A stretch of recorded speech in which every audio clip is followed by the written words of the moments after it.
கங் கணபதியே நம. அனைவருக்கும் வணக்கம். கந்த புராணத்தின் இந்த பதிவை உங்களுடன் பகிர்ந்து கொள்வதில் மிக்க மகிழ்ச்சி அடைகிறேன். இச்சாசக்தியாகிய வள்ளியும் கிரியாசக்தியாக தெய்வானையும் விளங்க ஞானவேல் தாங்கி மயில் வாகனத்தில் வலம் வரும் முருகப் பெருமானை நம் மன வாகனத்தில் ஏற்றி வைப்போம். 16 பேறுகளையும் தன் 12 கைகளாலும் வாரி வழங்குவான் நம் வடிவேலன். கந்த புராணம் 7 உபதேச காண்டம். அதில் 26 காமுகத் திருடனும் கைலாசம் அடைந்த கதை. அதன் தொடர்ச்சி. பரமசிவன் யம தூதர்களை நோக்கி, அந்தணனே, என்னுடைய பக்தனான வியாக்கிரபாதனுடைய திவ்ய நாமத்தை நீ அறிவில்லாத நிலையிலேயே வைத்து கொண்டிருக்கிறாய். அந்த புண்ணியத்தின் மகிமையால் நீ அனைவராலும் புகழப்படும் இந்த கைலாசத்தில் தங்கியிருந்து நீண்ட காலம் வசித்து முடிவில் என்னுடைய சாயுஜ்ய பதவியை அடைவாயாக என்று திருவாய் மலர்ந்தருளி அவனை தம் அருகிலேயே இருத்தி கொண்டார். அதே சமயத்தில் நந்தி தேவரின் உத்தரவைப் பெறும் நானும் அப்பெருமாளின் சந்நிதியினுள் நுழைந்து அப்பெருமானை வணங்கினேன். பிறகு என்னுடைய விருத்தாந்தங்களை அவரிடம் எடுத்துச் சொல்லி தெரிவித்தேன். அப்போது என்னை நோக்கி, உமாபதி, யமனே, என்னுடைய நாமங்களை தங்கள் பெயர்களாக வைத்து கொண்டிருக்கும் மனிதர்களிடம் உன் அதிகாரம் செல்லாது என்பது உனக்கு தெரியாதல்லவா? அதற்கான அதிகாரத்தை நான் உனக்கு வழங்கியதே கிடையாது. அப்படி இருந்தும் உன்னுடைய தூதர்கள் இவனை கட்டி இழுத்துச் செல்ல முயன்றார்கள். இனியும் நீ இம்மாதிரி மறுமுறை நடந்து கொண்டால் கண்டிப்பாக உனக்கு நான் தண்டனை கொடுத்து விடுவேன் என்று கூறினார்.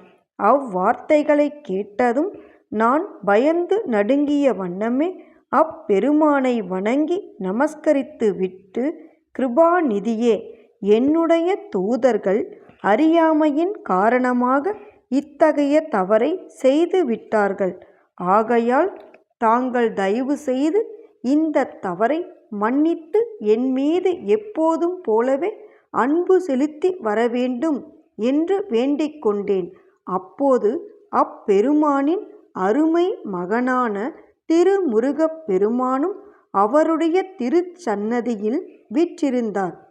அப்போது முருகர் என்னை நோக்கி, யமனே, முன்பொரு சமயம் பரமேஸ்வரரின் பிரியத்திற்கு பாத்திரமானவரும் மகா தவசீலருமான சதானந்த முனிவர் என்பவர் தன் மனம்போல போக்கின்படி நடமாடி வந்தார்.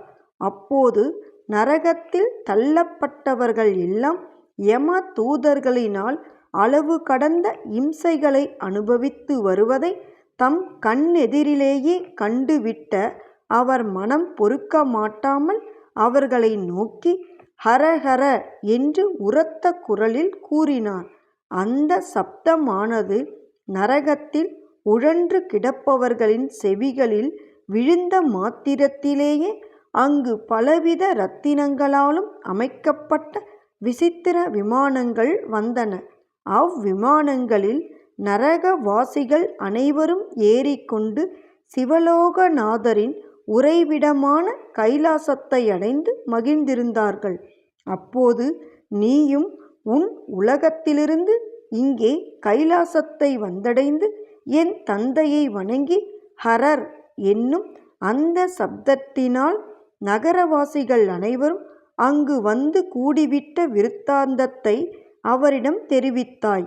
அப்போது சிவபெருமான் உன்னை பார்த்து, யமனே, என்னுடைய திருநாமம், என் தேவியின் திருநாமம், என் குமாரர்களான விநாயகர், சுப்பிரமணியர் ஆகியவர்களுடைய திவ்யமான திருப்பெயர்களையாவது அல்லது என்னுடைய கணங்கள், என்னுடைய பக்தர்கள் ஆகியவர்களின் திருநாமங்களையாவது தாங்கள் அறிந்தோ அறியாமலோ தற்செயலாகவோ அல்லது பேராசையின் மிகுதியாலோ எந்த மனிதர்கள் கேட்கிறார்களோ அல்லது அவற்றை தங்களுடைய பெயர்களாக வைத்து கொள்கிறார்களோ அல்லது வாய்விட்டு சொல்கிறார்களோ அத்தகைய மனிதர்களுக்கு பாபம் என்பதே கிடையாது.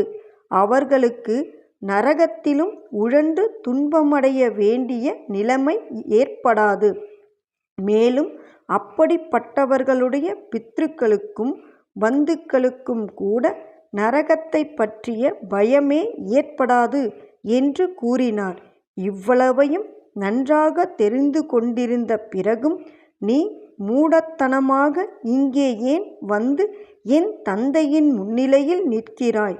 உடனே இங்கிருந்து நீ போய்விடு என்று கூறினார். ஆறுமுகப் பெருமானின் அத்தகைய வார்த்தைகளை கேட்டதும் நான் பெரிதும் நிலை கலங்கியவனாக அவரை தண்டம்போல் பூமியில் விழுந்து கும்பிட்டு அவரிடம் விடை பெற்று கொண்டு என் உலகத்திற்கு திரும்பிச் சென்றேன். ஆகையால் காலனே, இப்போதாவது உனக்கு சிவசங்கரரின் சிறந்த திருநாமங்களின் மகிமையை பற்றி நன்கு விளங்கிவிட்டதல்லவா? இனிமேல் இப்படிப்பட்ட மகாத்மாக்களிடமிருந்து நீ விலகியிருக்க தவறாதே. என்னுடைய பதவியில் அமர்ந்து கொண்டு அதை நீ திறம்பட நடத்தி வர வேண்டும் என்று கூறினான். காலனும் அவ்வார்த்தைகளை சிரமேற்கொண்டு அன்று முதல் பரமசிவனின் திருநாமங்களின் மகிமையையும் சிவ பக்தர்களின் புண்ணிய மகிமையையும் எச்சமயத்திலும் மறந்து போய் விடாமல் அதிக கவனமாகவும் தவறுகள் எதையும் செய்யாமலும் தன்னுடைய பதவியை நிர்வகித்து வந்தான். சௌனகாதி முனிவர்களே, சிவபெருமானின் திருநாமங்களின் மகிமையை பற்றி ஏதோ எனக்கு தெரிந்த வரையிலும் உங்களுக்குச் சொன்னேன். ஆனால் அதன் உண்மையான மகத்துவங்களைப் பற்றி அந்த பெருமானைத் தவிர வேறு யாரால்தான் பரிபூரணமாக அறிந்து கொள்ள முடியும்? அநேக மனிதர்கள் அவருடைய திருநாமங்களை ஜபித்து அஷ்ட ஐஸ்வர்யங்களையும் அடைய பெற்றிருக்கிறார்கள். சிலர் தீர்க்காயுளையும் சிலர் புத்திர செல்வங்களையும், வியாதியில் உழன்று கிடக்கும் சிலர் திடகாத்திரமான உடலையும், கிழத்தன்மையை அடைந்திருக்கும் சிலர் வாலிப பருவத்தையும் பெற்றிருக்கிறார்கள். சில மனிதர்கள் சிவபெருமானின் திருநாமங்களின் மகிமையால் பூத பிரேத பிசாசங்கள், விஷம், துஷ்ட மிருகங்கள் ஆகியவற்றிற்கு சிறிதும் அஞ்சிக் கலங்குவதே இல்லை.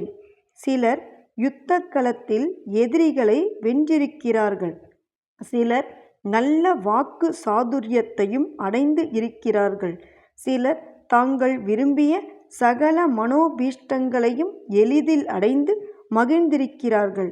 ஆகையால் முனி சிரேஷ்டர்களே, எவர்கள் விபூதியையும் ருத்ராட்சங்களையும் தங்கள் திருமேனியில் தரித்து கொண்டு உமாகாந்தரின் திருநாமங்களையும் ஜபித்து வருகிறார்களோ அத்தகையவர்களின் மகிமையை என்னால் அளவிட்டு சொல்லவே முடியாது. அவருடைய திருநாமங்களின் மகிமையை பற்றி படிப்பவர்களுக்கும் கேட்பவர்களுக்கும் பிறரை கேட்கச் செய்கிறவர்களுக்கும் நீண்ட ஆயுளும் ஆரோக்கியம், ஐஸ்வர்யம், சந்தானம், கல்வி முதலானவற்றை அடைந்து ஏராளமான போக போக்கியங்களையும் அனுபவித்து முடிவில் சிவ சாயுட்சிய பதவியையும் அடைந்து மகிழ்ந்திருப்பார்கள் என்பதில் சந்தேகமே இல்லை. எண்ணிய பொருளை அருளச் செய்யும் கந்த புராணத்தை காதலுடன் இப்புவியில் படிப்போர், கேட்போர், நினைப்போர் யாவரும் பசு, பத்தினி, உறவினர், புத்திரன் ஆகிய அனைவரோடும் ஆனந்த வாழ்வை வாழ்ந்து இந்திரனைப் போல தலைமைத்துவமும் இன்பமும் மிக்க வாழ்வையும் வாழ்ந்து இறுதியில் பரமானந்த நிலையாகிய சிவபத பேரும் பெறுவர். வேலும் மயிலும் சேவலும் துணை. கந்த புராணத்தின் தொடர்ச்சியை தொடர்ந்து கேட்க நமது ஆர்கேஎன் காலம் சேனலை சப்ஸ்கிரைப் செய்து பெல் ஐகானையும் கிளிக் செய்யுங்க. இந்த பதிவினை நமது ஆன்மீக அன்பர்கள் அனைவருக்கும் மற்றும் புராணங்களை கேட்க விரும்புபவர்களுக்கும் ஷேர் செய்யுங்க.